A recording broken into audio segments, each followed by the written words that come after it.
If your welding tool looks like a dinosaur, it's time to upgrade. But instead of buying a new one, why not make your own? It's not only cost-effective but also a fun project that lets you customize your tool to your exact needs. Let's build a custom welding tool together.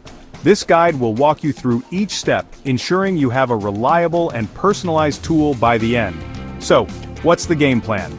We'll start with a clear design, gather all necessary materials, and then dive into the crafting process. Today, we're crafting a custom welding electrode holder, an essential part of any welder's toolkit. Your new best friend in the workshop. This tool will make your welding tasks easier and more efficient. First things first, here's what you'll need.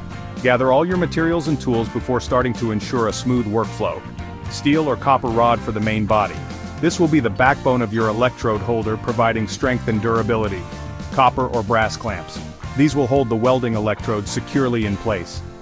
Insulated handle, rubber or wood. Spring mechanism, high-temperature insulation tape. These components ensure safety and comfort during use. And don't forget your tools. You'll need an angle grinder, welding machine, drill, metal file, and safety gear. Safety first, always.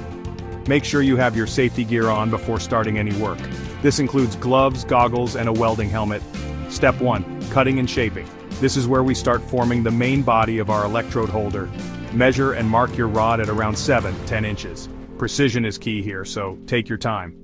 Cut it with an angle grinder, ensuring a clean and straight cut, and file down those sharp edges. This step is crucial for safety and comfort. Pro tip, if you like a curved handle, heat the rod and bend it. This can make the tool more ergonomic. Just be careful and use the right tools to avoid any accidents. Step 2. Attach the clamp. This is where the functionality of your tool starts to take shape. Drill a hole near one end of the rod. Insert your spring mechanism. This will allow the clamp to open and close easily, and attach the clamp with a bolt and nut. Make sure everything is tight and secure. Test the grip with a welding electrode to make sure it's firm. You don't want it slipping during use.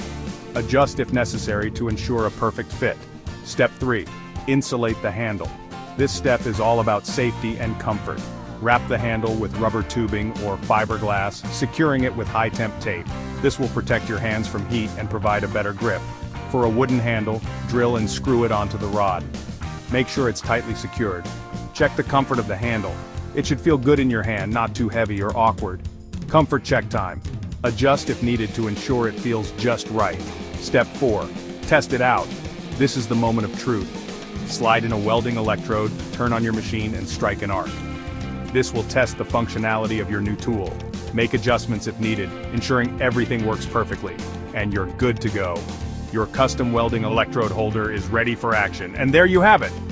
A tool made by you, for you. Your very own custom welding electrode holder. Enjoy the satisfaction of using a tool you crafted yourself. Ready to tackle more DIY projects? There's always something new to create. Like, subscribe and hit that bell for more hands-on tutorials. Stay tuned for more exciting projects. Keep creating and stay safe. Always prioritize safety in your workshop. Happy welding!